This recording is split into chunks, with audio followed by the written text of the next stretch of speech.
Magandang umaga, ngayon po ay araw ng Linggo, September 17, 2023. Update po muli sa lagay ng panahon.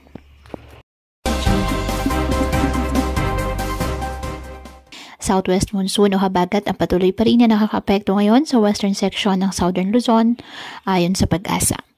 Wala na pong low pressure area na minomonitor sa loob ng ating PAR. At wala rin pong bagyo na namataan na maaaring makaapekto sa lagay ng ating panahon.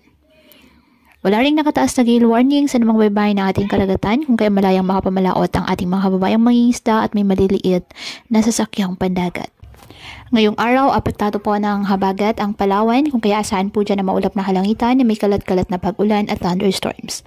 Ang Metro Manila at nalalabing bahagi ng bansa, bahagyang maulap hanggang sa maulap na kalangitan with isolated rain showers or thunderstorms dahil pa rin pa sa habagat at localized thunderstorms. Kaya pinapayuhan ng ating mga kababayan na may maingat at maging alerto po sa mga posibleng pagbaha at pagguho ng lupa at ugaliin na magdala palagi ng payong o kahit anumang panangga sa ulan sa tuwing lalabas ng ating mga tahanan.